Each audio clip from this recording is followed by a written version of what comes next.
बोलिए श्री कृष्ण कन्हैया लाल की जय। श्री राधा रानी सरकार की जय। श्री निजानंद स्वामी की जय। श्री प्राणनाथ प्यारे की जय। श्री सतगुरु महाराज की जय। श्री बायजूराज महारानी की जय। श्री महाराजा छत्रसाल की जय। श्री समस्त सुंदर साथ की जय। चिदादित्यम किशोरांगम परे धामनि विराजितम स्वरूपम सच्चिदानंदम निर्विकारम सनातनम सच्चिदानंद रूपाय विश्वोत्पन्नादि हेतवे तापत्रय विनाशाय श्री कृष्णाय वयं नमः। आनंद कंदम प्रभुदेव चंद्रम ब्रजेश रूपेण पुरापि जातम प्रवीश्य प्राप्तम प्रिय प्राणनाथम प्रवीश्य प्राप्तम प्रिय प्राणनाथम परेश पूर्णम सततम नमामि परेश पूर्णम सततम नमामि। ब्रह्म प्रिया जागरणाय जाते सर्वस्वै पाता भव सिंधु त्राता विज्ञान दाता निज धर्म दाता दीनेक बंधो शरणं प्रपद्ये दीनेक बंधो शरणं प्रपद्ये। श्री वंदो सतगुरु चरण को करूं प्रेम प्रणाम। अशुभ हरण मंगल करण श्रीदेव चंद्र जी नाम। श्री राम रतन सतगुरु सत्य हो मेरे काटो सकल कलेश। चरणों में करो वंदना मेरे हृदय करो प्रवेश। श्री प्राणनाथ निज मूलपति श्री मेहरराज सुनाम। तेज कुमेरी श्यामा युगल पल पल करूं प्रणाम पल पल करूं प्रणाम। बोलिए श्री प्राणनाथ प्यारे की जय। श्री सद्गुरु महाराज की जय। सुंदर साथ जी, आज हम गीता कथा चर्चा के 19वें दिन प्रवेश कर रहे हैं। परब्रह्म परमात्मा श्री राजश्यामा श्री राधा कृष्ण परमहंस सदगुरु श्री रामरतन महाराज जी की अपार अपार कृपा हमारे ऊपर बरस रही है, जो हम ये अभी तक सुन रहे हैं। तो आज हम सुंदर साथ जी मस्कत तथा अब्बासी बंदर की कथा सुनेंगे। बेटा थोड़ा पीछे हो।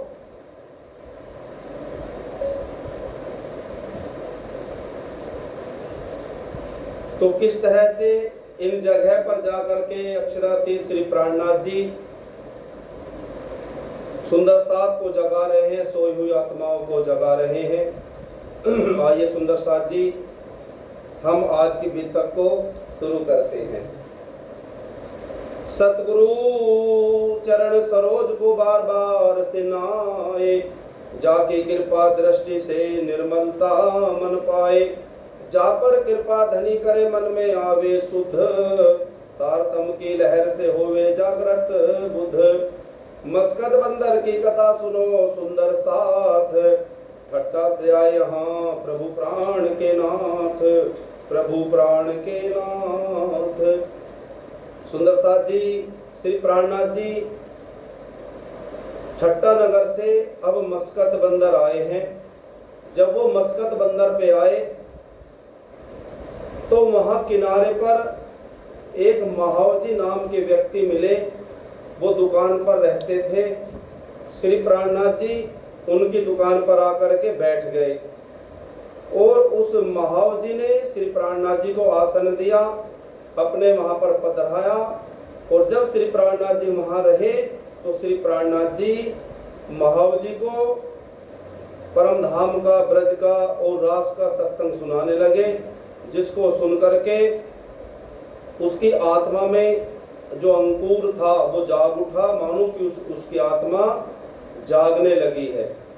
और अद्भुत अलौकिक चर्चा श्री प्राणनाथ जी महाव जी के पास रह करके कर रहे हैं। और वहीं पर बहुत सारे स्त्री पुरुष इस कथा को सुनने, सत्संग को सुनने के लिए आने लगे हैं।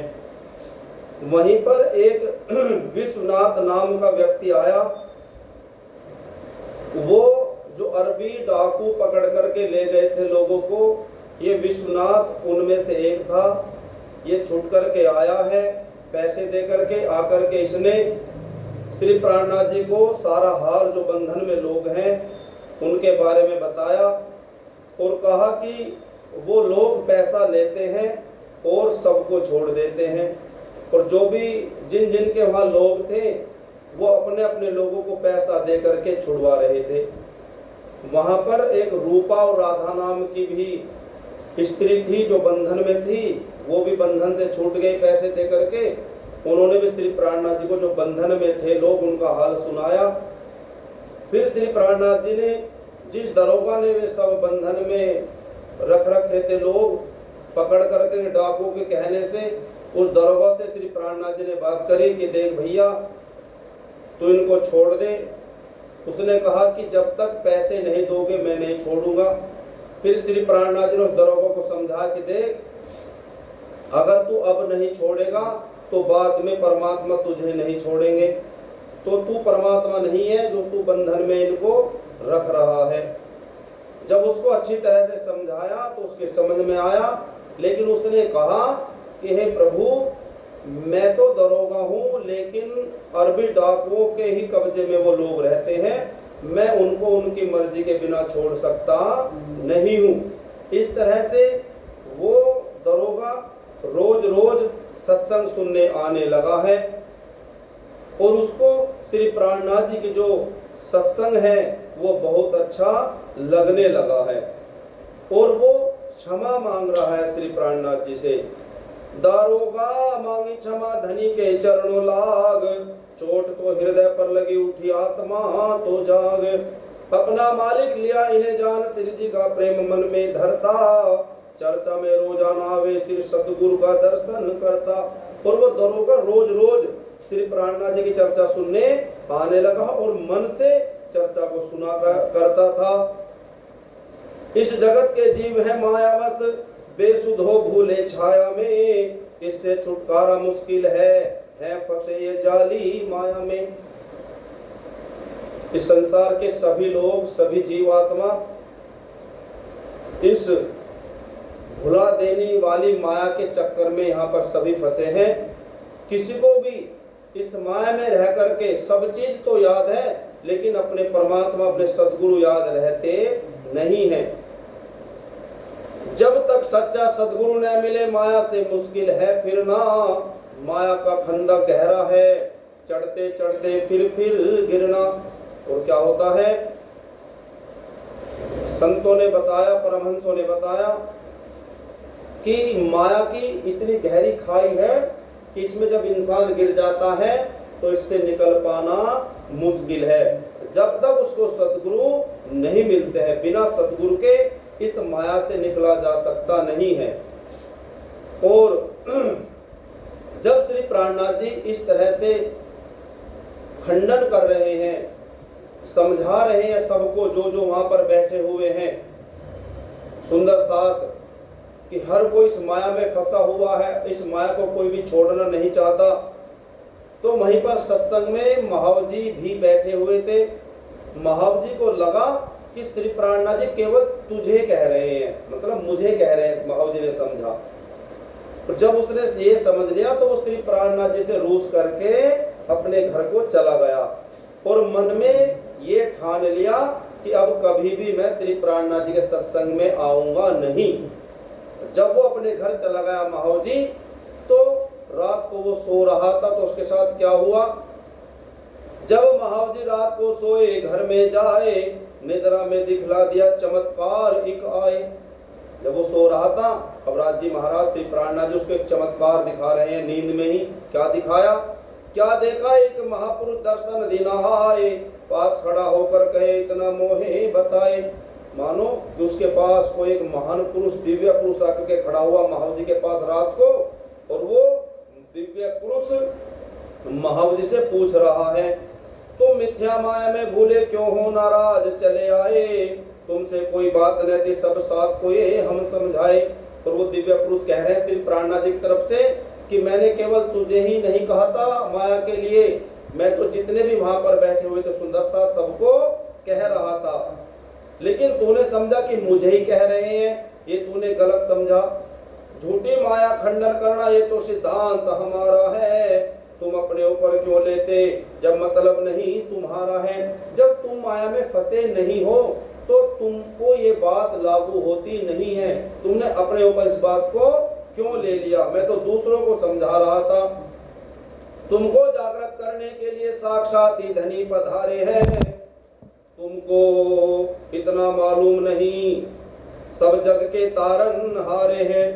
और श्री प्राणनाथ जी कह रहे हैं, हे महाव जी, तुझको और सभी को इस माया से निकाल करके मुक्त करने धाम के धनी परब्रह्म परमात्मा इस दुनिया में पधारे हुए हैं। होकर नाराज श्री सतगुरु से घर बैठ गए अज्ञानी बन, इतनी भारी जो भूल करी हर कर होश जरा हो मूर्ख जन। और कह रहे मूर्ख इंसान, जरा तू सोच करके देख कि सतगुरु तेरे यहाँ आए हैं और तू नादान बन करके नाराज होकर के अपने घर आकर के बैठ गया है। एक दिया तमाचा टेक जरा आ गया होश एकदम चौंके, मुख पे जो तमाचा पड़ते ही पिछली आ गई याद क्योंकि। और इतना समझा करके उस दिव्य पुरुष ने एक उसके गाल पर थप्पड़ मार दिया और एकदम से वो चौंक करके उठ गया।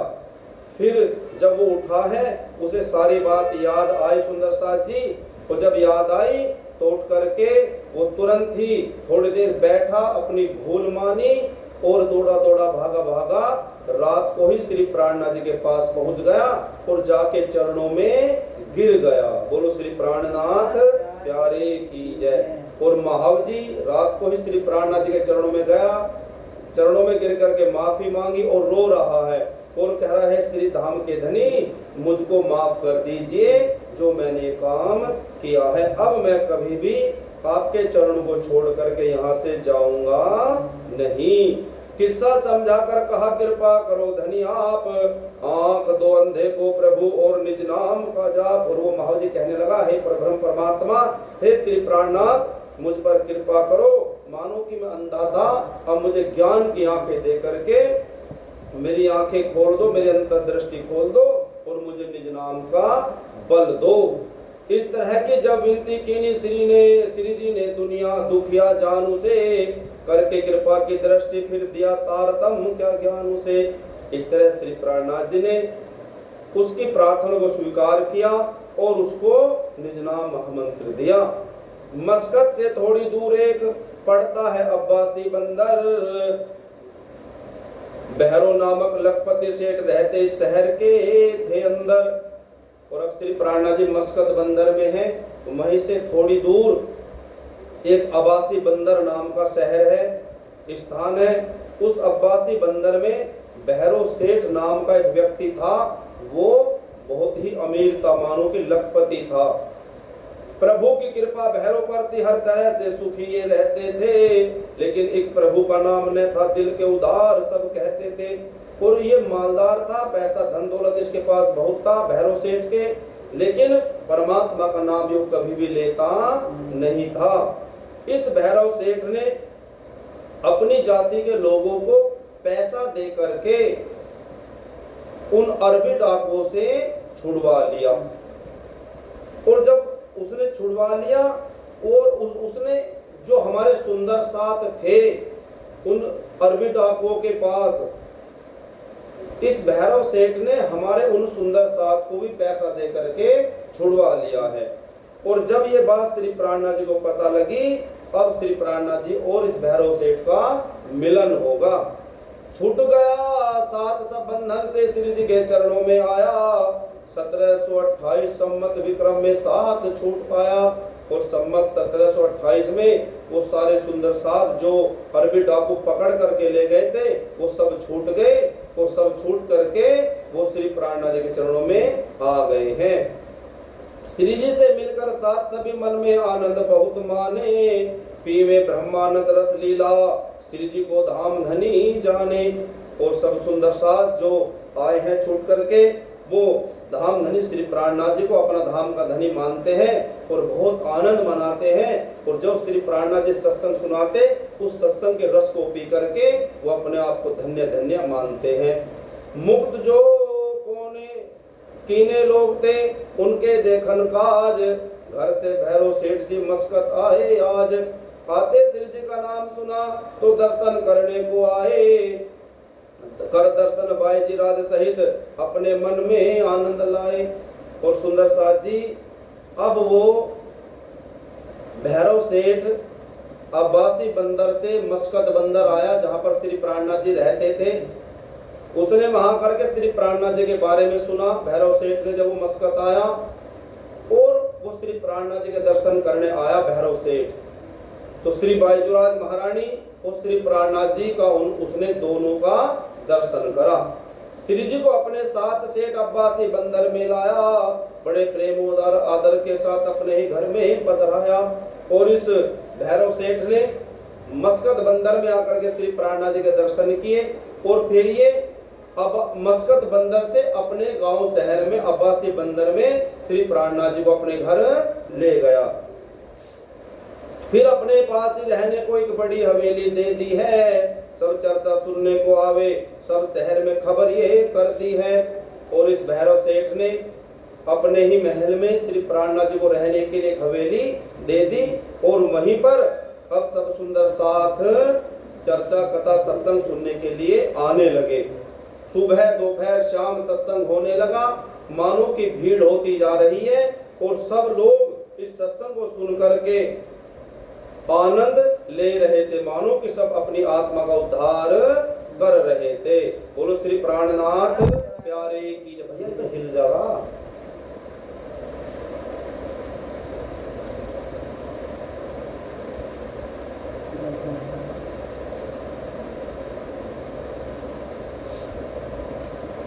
तो अब सुंदर साथी क्या हुआ, भैरव सेठ के यहाँ पर सब सुंदर साथ आने लगे, चर्चा सुनने लगे, जोर जोर से चर्चा होने लगी। जो भी चर्चा सुनता वही चर्चा सुनने के लिए आता और अपने जीवन को धन्य बनाता।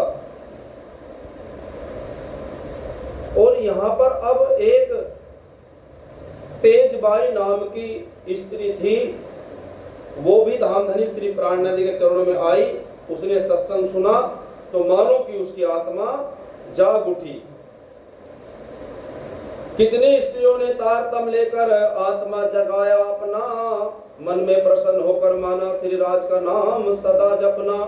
और उस तेजबाई के साथ अनेकों अनेक स्त्रियां और आई, उन सब ने निज नाम तारतम लेकर के अपने जीवन को धन्य बनाया।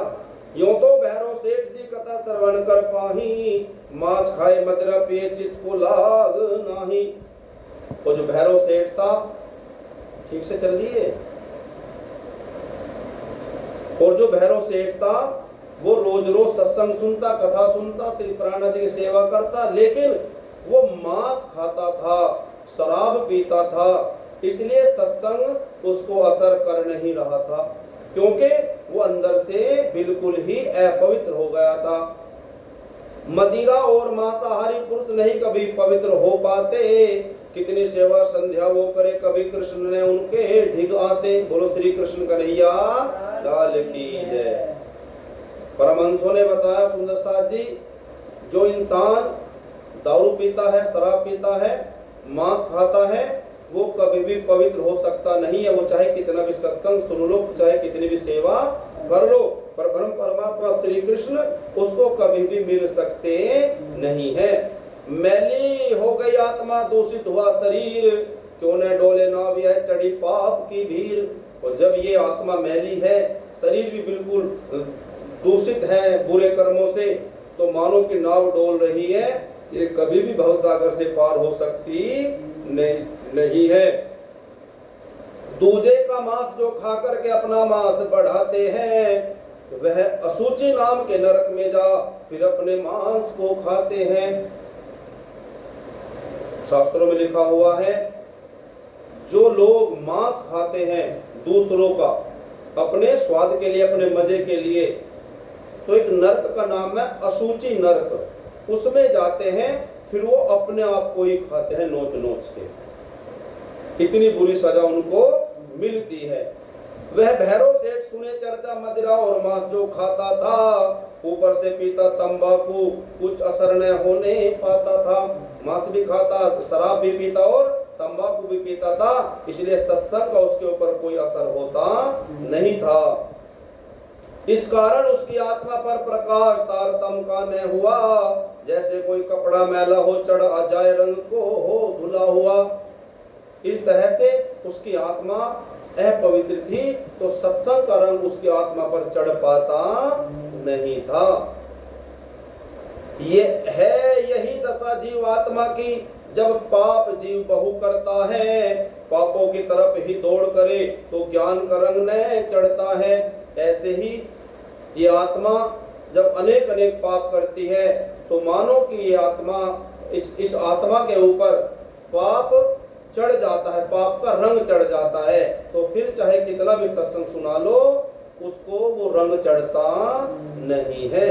इसलिए वो भैरव सेठ भी तो यदि ज्ञान अलौकिक सुनता था, आत्मन जागृत उसका हुआ, सुनता था पर नहीं गुनता था। सुनता तो था, लेकिन वो इस ज्ञान को गुनता ही नहीं था। अगर वो गुनता तो मानो कि वो अपने आप ही मांस और मदिरा छोड़ देता। लेकिन सुंदर साथ जी, एक दिन क्या हुआ, एक दिवस कहा श्री जी साहब ने उस भैरव सेठ को श्रीमुख से, तुमने यश प्राप्त किया, बहुत सब साथ छुड़ाया है दुख से। एक दिन भैरव सेठ से श्री प्राणनाथ जी ने कहा, हे भैरव सेठ, तेरे पास बहुत धन दौलत है और तू बहुत सुख का जीवन जी रहा है, और तूने पैसे दे करके हमारे साथियों को भी छुड़ाया और अपने साथियों को भी छुड़ाया। सबको बंधन से मुक्त करा, अपने घर लाकर सेवा की, कितना ही बड़ा उपकार किया, सेवा की न कुछ मेवाली। और तूने हमारे ऊपर उपकार किया है, क्यों? तूने हमारे लोगों को बंधन से छुड़ा दिया है, तो तूने हमारे ऊपर उपकार किया, लेकिन हमने तो तेरे लिए कुछ भी किया ही नहीं है। जब ऐसा श्री प्राणनाथ ने कहा कि मैं तेरे लिए भी कुछ करना चाहता हूं, और उसने कहा कि क्या करना चाहते हो मेरे लिए, तो श्री प्राणनाथ जी ने भैरव सेठ से कहा कि मैं तेरी आत्मा को उद्धार करना चाहता हूं। उसने कहा कि मेरी आत्मा को उद्धार नहीं हो सकता श्री प्राणनाथ जी, क्योंकि मैं तो मांस खाता हूं, दारू पीता हूं, मुझको सत्संग असर ही नहीं करता। श्री प्राणनाथ जी बोले, हे भैरव सेठ, मेरे कहने से 40 दिन तक तू मांस खाना बंद कर दे, शराब पीना बंद कर दे और तंबाकू पीना बंद कर दे, सारे गलत काम बंद कर दे, और तुझे 40 ही दिन में परमात्मा के दर्शन हो जाएंगे। और निष्ठा से, ध्यान से, और तुझको रोज रोज सत्संग सुनना है, ऐसा श्री प्राणनाथ जी ने कहा। तो उसने प्रण ले लिया कि मैं 40 दिन तक ये कुछ भी गलत काम करूंगा ही नहीं। और जब उसने प्रण लिया सुंदर साथ जी, तो क्या हुआ, पीने का हुक्का रखा था, सबसे पहले उसको तोड़ा, घर में न बने मांस मछली, सबको एक हुक्म सुना छोड़ा। बोलो श्री प्राणनाथ प्यारे की जय। जब उसने प्रतिज्ञा ले ली, तो सबसे पहले क्या करा भैरव सेठ ने, जो उसके पास हुक्का रखा था उसे ही देख ऐसे मारा जमीन में उठा करके, उसको तोड़ दिया कि आज से हुक्का पीना बंद और मांस खाना बंद, शराब पीनी बंद। और घर के परिवार जो थे, घर के जो परिवार वाले थे, उनसे कह दिया, स्त्रियों से, कि आज से कोई भी अपने घर में मांस मछली नहीं बनाएगा, हमारे घर में शुद्ध भोजन बनेगा, है ना, ऐसा उसने कह दिया। घर वाले सब हैरान हुए, बन गए भक्त जी सेठ साहिब। जब स्वच्छ पवित्र मिला भोजन, होता ही गया निर्मल मन तब। और अब वो स्वच्छ अच्छा सब्जी वाला भोजन खा रहा है, मांस मछली छोड़ दी, तो मानो कि उसका मन जो अब निर्मल पवित्र हो गया है। और घर वाले सब क्या कह रहे, ओहो देखो ये भगत बन गया है अब जा, है ना, ऐसे करते हैं ना दुनिया वाले। चर्चा निष्ठा बंद सुने सदगुरु से दिन रैन, ब्रह्मानंद रस पीवते खुल गए आत्म नैन। बोलो श्री प्राणनाथ प्यारे की जय। अब क्या हुआ सुंदर साथ जी, अब वो रोज रोज चर्चा सुनने लगा श्री प्राणनाथ जी से, सुबह शाम दोपहर हर वक्त चर्चा सुनने लगा। ब्रह्मानंद रस, ब्रह्मानंद वो परमात्मा का जो सत्संग था वही ब्रह्मानंद रस है, परमधाम का रस है, उसको रोज रोज पीता सत्संग के द्वारा, और मानो कि उसकी आत्मा के जो नैन है, आंखें है, वो खुल गई, मानो कि उसकी आत्मा जाग गई। गुजरे थे सिर्फ 3 ही दिन, मिट गया सभी भ्रम तो मन का, बोला भूला था भी तलक मुझे, घेरे था चक्कर दिन का। और सुंदर साजी केवल 3 ही दिन बीते थे उसे नियम का पालन करते हुए, और उसके अंदर जो भी बुराइयां थी, भ्रम था, संशय था, विकार थे, वो सब सारे दूर हो गए थे। और क्या कहने लगा कि आज तलक मैं भूला हुआ था, मुझको कुछ भी पता नहीं था, मैं इस माया के चक्कर में फंसा हुआ था। अब जब तक जिंदा रहूंगा मैं गंदी चीजें नहीं खाऊंगा, अब मुझ पे धनी कृपा कर दो, रटना श्री राज की लाऊंगा। बोलो श्री कृष्ण कन्हैया लाल की जय। और उसने क्या कहा, 3 ही दिन तो हुए थे, कहने लगा अब जब तक मेरी आखिरी सांस है मैं तब तक कभी भी मांस नहीं खाऊंगा, शराब नहीं पीऊंगा, तंबाकू नहीं पीऊंगा, हमेशा हमेशा के लिए मैं आज इसको छोड़ रहा हूँ। और मेरे धनी ने मुझ पर कृपा कर दी है, और जब तक जीऊंगा मैं श्री राज श्री कृष्ण श्री राधा श्री श्यामा श्री सतगुरु करता रहूंगा। बोलो श्री सतगुरु महाराज की जय। मानो कि 3 ही दिन में जब उसने अच्छे तरीके से लगन से सत्संग सुना तो 3 दिन में ही उसको परमात्मा के दर्शन हो गए हैं, उसकी आत्मा जाग गई है। पिछली जो गलती मैंने की उसका भी पश्चाताप लगा, मैं तो स्वामी था सोया हुआ, कर कृपा अपने दिया जगा। और श्री प्राणनाथ जी कह रहा, हे श्री प्राणनाथ जी, मैंने जो भी पहले गलतियां करी उन सब के लिए मैं क्षमा चाहता हूँ, और परब्रह्म परमात्मा अब तो मेरे भाग्य जाग गए हैं। इस तरह से वो कहने लगा है।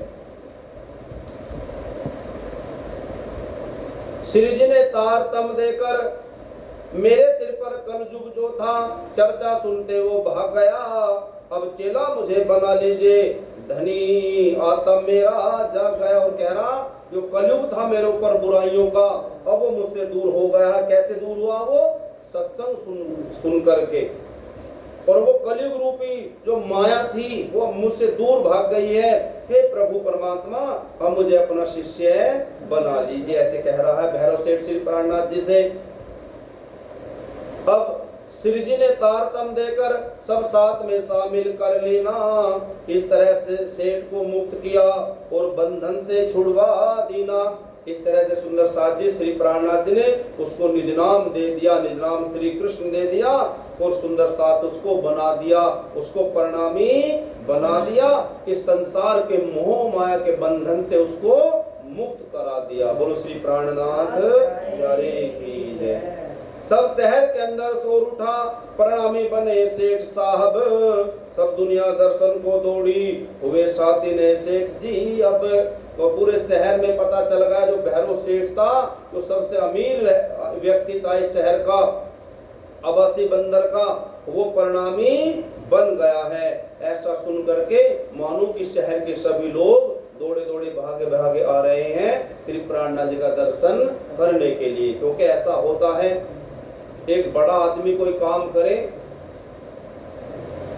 जैसे वो परिणामी बना तो लोगों में उसका ज्यादा प्रभाव होता है कि जब वो इतना बड़ा अमीर आदमी परिणामी बन गया तो हम भी बन जाएं। ऐसा प्रभाव होता है बड़े आदमी का।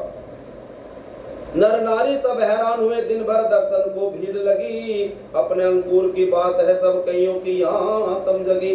भीड़ रहती थी सत्संग में, लेकिन सुंदर साथ जी जिसके अंदर अंकुर है परमधाम का, जिस पर परमात्मा श्री राज जी कृपा करते हैं, तो वो ही आत्मा जाग पाती है। एक गोवर्धन भट्ट रहते थे श्री जी के शरण में आए थे। श्री जी ने कृपा करी इन पर यहाँ तारतम्य है सुनवाए थे। गोवर्धन भी थे, गोवर्धन भट्ट, वो भी श्री प्राणनाथ जी के पास आए और उस पर भी श्री प्राणनाथ जी ने कृपा करी, उसको भी निज नाम दिया।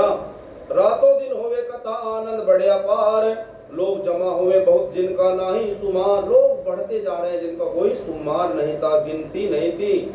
श्री जी साहब चर्चा करने बैठे जब बीच सभा अंदर, चर्चा सुन आवे मस्ती में भूले सब अपना घर मंदिर। और जब सुंदर साथ चर्चा सुनते थे ना बैठ करके श्री प्राणनाथ जी के पास, तो मानो सब इतने आनंद मग्न हो जाते थे कि उनको अपने घर की चिंता रहती नहीं थी। और सुंदर साथ जी वहां क्या हुआ, एक भनसाली जाति के लोग वहां पर रहते थे, भनसाली है ना। तो उनकी जो स्त्रियां थी वो सबकी सब इकट्ठा होकर के सत्संग सुनने जाया करती थी। और जो उनके पुरुष थे और वो दुखी हो गए कि तो हमारी स्त्रियां सारे दिन सत्संग में पड़ी रहे, घर का कुछ काम काज करती ही नहीं है। अब उन्हें बड़ी दिक्कत होने लगी, तो सारे के सारे इकट्ठे होकर के कहाँ गए, भैरव सेठ के पास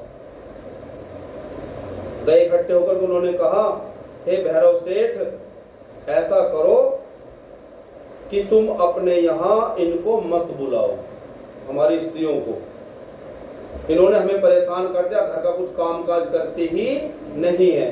भैरव सेठ ने कहा, भैया देखो, इन्हें अपनी आत्म का कल्याण करना है, मैं इनके बीच में आ सकता नहीं हूँ। आपकी स्त्रियां हैं, इनको आप रोको, मैं इनको रोकने वाला नहीं हूँ। तो उन्होंने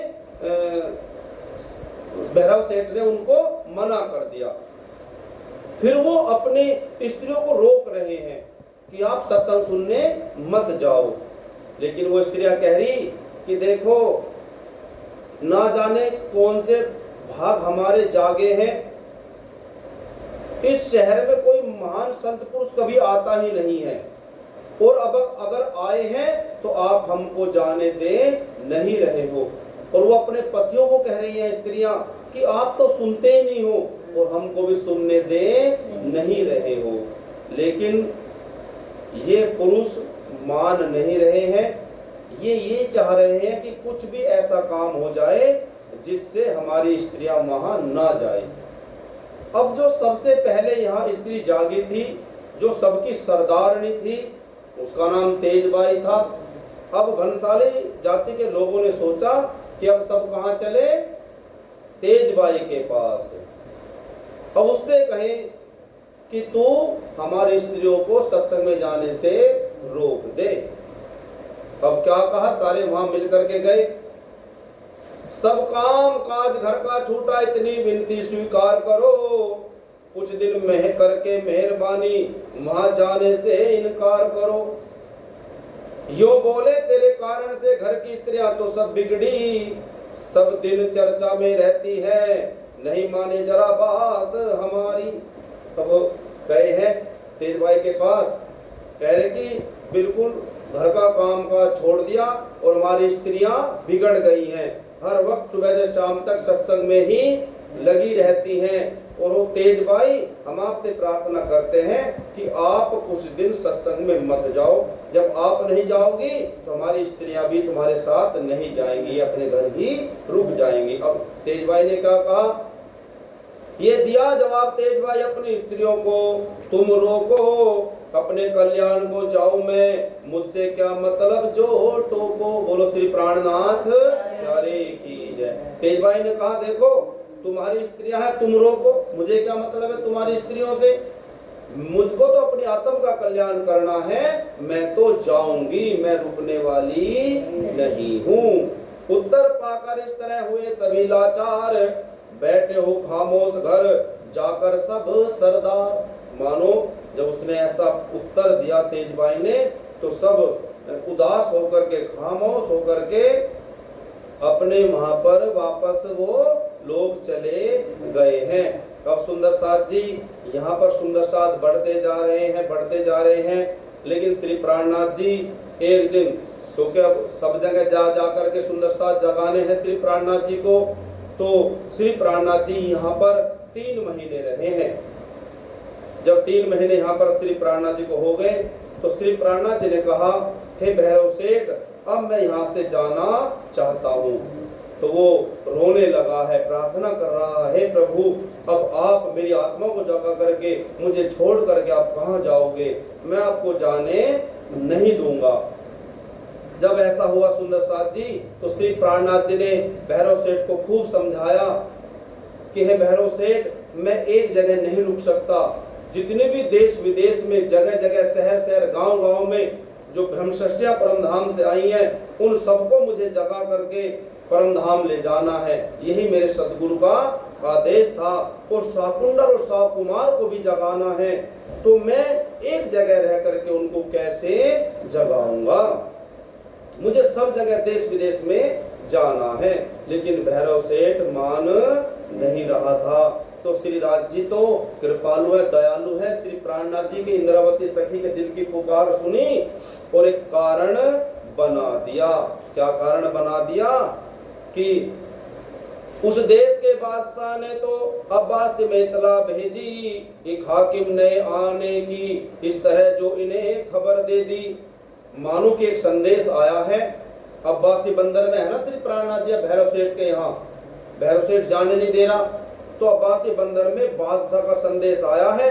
एक संदेश क्या आया कि यहाँ पर एक नया हाकिम, जैसे हमारा वो होता ना डीएम, इस तरह का मालिक जिले का, वैसे शहर का मालिक बदलने वाला है।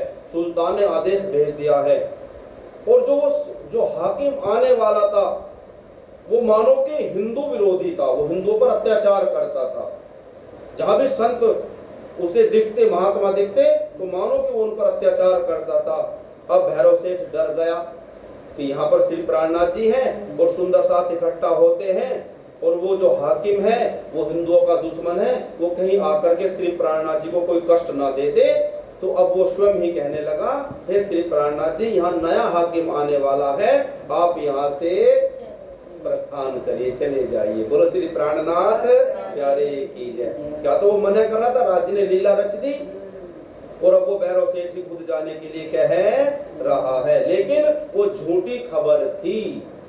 लेकिन श्री प्राणनाथ जी ने, राज्य ने एक कारण ऐसा बनवा दिया, किसी से कहलवा दिया। बाद में पता लगा वो खबर झूठी थी। इस तरह से श्री प्राणनाथ जी अब जगह जगह वहां से चल दिए। धन वस्त्र आभूषण दे करके श्री प्राणनाथ जी को भैरव सेठ अब जा अपने यहाँ से विदा कर रहा है कि आप यहाँ से जाइए। 4 दिवस यहाँ अब्बासी मस्कत से होकर फिर कोक बंदर से होते हुए श्री जी सब साथ के सहित ही फिर लाठी बंदर लौटते हुए अब्बासी से मस्कत बंदर और फिर लाठी बंदर होते हुए श्री प्राणनाथ जी कहाँ आए हैं। 4 दिवस यहाँ साथ में चर्चा करी बनाए, सुंदर साथ कैसे फिर ठट्टा पहुंचे आए। और श्री प्राणनाथ जी जगह जगह होते हुए फिर कहाँ गए हैं, वापस ठट्टा नगर में।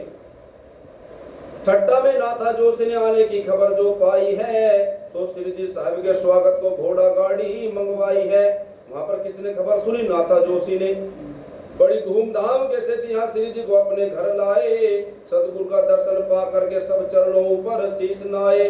इस तरह से संवत 1728 मास वैशाख अंदर श्री बाईजुराज सहित लौटे हैं फिर ठट्टा बंदर। संवत 1728 में वैशाख के महीने में आप धाम के धनी श्री प्राणनाथ जी और श्री बाईजुराज महारानी ठट्टा नगर आ गए हैं। और अब सब साथी यहाँ पे जमा हुए भोजन को करते तैयारी। जब गए धनी भोजन करने, पिछली बात बीती कह दी सारी। सबने सुंदर साथ ने ठट्टा नगर में भोजन की व्यवस्था करी श्री प्राणनाथ जी के लिए। वो जब श्री प्राणनाथ जी भोजन कर रहे हैं सुंदर साथी, तो श्री प्राणनाथ जी भैरव सेठ की सारी कहानी, किस तरह उसकी आत्मा मैंने जगाई है, वो सारा किस्सा श्री सुंदर साथ को सबको सुना रहे हैं ठट्टा नगर में। अब सुंदर साथ जी क्या हुआ, श्री प्राणनाथ जी ने पत्र लिख दिया नौतनपुरी के लिए बिहारी जी के पास कि हम किस तरह से जागनी कर रहे हैं, कहां कहां जाकर के जागनी कर रहे हैं। और श्री प्राणनाथ जी ने पत्री में ये भी लिख दिया कि बिहारी जी मैं आपसे मिलना चाहता हूं, अगर हम दोनों मिलेंगे और विचार विमर्श करेंगे तो मानो कि चर्चा या जागने का कार्य है और ज्यादा आगे बढ़ पाएगा। लेकिन पहला पत्र जब लिखा तो बिहारी जी ने मना कर दिया। फिर दूसरा पत्र भिजवाया कि आप नलिये आ जाइए, हम दोनों वहीं पर आकर के मिल जाएंगे। तो फिर श्री प्राणनाथ जी ने बिहारी जी ने कह दिया कि मैं नलिया आकर के आपसे मिल लूंगा। अब क्या हुआ सुंदर साथ जी, कुछ दिन ठहरे लक्ष्मणपुर में सब सुंदर साथ जगा करके, श्री जी साहब हुए रवाना फिर पहुंचे नलिया कच्छ जा करके। अरब से लेकर कच्छ तक बीच में जितने शहर सब में श्री जी साहब ने भर दी एक नई लहर। तो जैसे जैसे श्री प्राणनाथ जी जिस जिस गांव शहर में निकल करके होते हुए जा रहे हैं, मानो कि वहां एक अलग ही लहर आ गई है परमात्मा की भक्ति की। जहां भी जाते परमात्मा का सत्संग सुनाते तो लोग दीवाने हो जाते, मानो कि सब कृष्ण की भक्ति में डूब जाया करते थे। जो शहर समुद्र किनारे पर अब्बासी मस्कत नगर जो थे, लाठी ठट्टा और लक्ष्मणपुर आदि बस्ती और गांव जो थे, सब में किया धर्म का स्थापन फिर नलिया आप पधारे हैं। यहाँ पर एक छत्री के घर पर ठहरे श्री प्राणनाथ प्यारे हैं। कहाँ गए श्री प्राणनाथ जी? नलिया शहर में, है ना। श्री प्राणनाथ जी नलिया शहर में आ गए हैं। अब जब नलिया शहर में श्री प्राणनाथ जी आए हैं सुंदर साथ जी, तो यहाँ पर एक सुंदर साथ श्री प्राणनाथ जी के पास आया है जिसका नाम है धारा भाई। क्या नाम है सुंदर साथ का? धारा भाई। अब ये सुंदर साथ जब आया है श्री प्राणनाथ जी के पास तो ये रोता हुआ बिखलाता हुआ, है ना। अब श्री प्राणनाथ जी के चरणों में आया। अब श्री प्राणनाथ जी से ये अपनी बीती हुई बातें बता रहा है कि श्री प्राणनाथ जी मुझको बिहारी जी ने धर्म से निकाल दिया है। कौन बता रहा है? धारा भाई श्री प्राणनाथ जी से। ये था रहने वाला खंबालिये का। तो श्री प्राणनाथ जी पूछने लगे कि तुझको क्यों निकाल दिया बिहारी जी ने धर्म से। अब धारा भाई अपनी कहानी बता रहा श्री प्राणनाथ जी। कहा, हे श्री प्राणनाथ जी, मैं सुंदर साथ हूँ और मैं सत्संग सुनाया करता था सुंदर साथ को। और मुझे जब मैं सत्संग सुनाया करता था तो मानो कि मेरे अंदर राज्य की आवेश शक्ति आ जाया करती थी। और जब मेरे अंदर आवेश शक्ति आ जाया करती थी राज्य की, तो सब सुंदर साथ ने मुझको गादी पर बैठाना शुरू कर दिया और सब सुंदर साथ वहां के खंबालिया के मेरे चरणों में प्रणाम करते थे। ये बात पता चल गई बिहारी जी को। और जब बिहारी जी ने सोचा कि मेरे गद्दी पर तो मैं बैठा हूं लेकिन मेरे सिवा कोई और भी गद्दी पर बैठने लगा है, तो बिहारी जी को गुस्सा आया। तो खंबालिया में ही जो धारा भाई सत्संग सुनाया करते थे तो उनका सत्संग कौन सुनते थे? बहुत सारे सुंदर साथ। एक सुंदर साथ था सूरजी भाई नाम का। तो सूरजी भाई को श्री बिहारी जी ने बुलवाया और कहा कि खंबालिया में क्या हो रहा है। उन्होंने बताया सूरजी भाई ने बिहारी जी से कि वहां तो धारा के अंदर राज्य की शक्ति आ जाती है और सबने उसको सिंहासन में बैठा रखा है और सब उसकी पूजा करते हैं और उसके चरणों में प्रणाम करते हैं। तो अब सूरजी भाई से कह दिया पत्र लिख करके बिहारी जी ने कि तुरंत जा करके उस धारा भाई को धर्म से निकाल दो और जो भी उसको धर्म में रखेगा, जो भी उससे संबंध रखेगा, उसको उससे संबंध मैं नहीं रखूंगा। अब ये सूरजी भाई गया है और सब सुंदर साथ ने और सूरजी भाई ने मिलकर के धारा भाई को धर्म से निकाल दिया है। अब यो श्री प्राणनाथ जी के पास अपनी कथा सुना दी धारा भाई ने। अब ये कह रहा है धारा भाई श्री प्राणनाथ जी से, मैं तो शरण में आया हूँ, जैसा चाहो वैसा ही करो। अब प्राण आश्रय आपके हैं, जिंदा रखो या मार धरो। हे प्राणनाथ प्यारे, बिहारी जी ने मुझे धर्म से निकाल दिया, लेकिन मेरी आपसे प्रार्थना है कि आप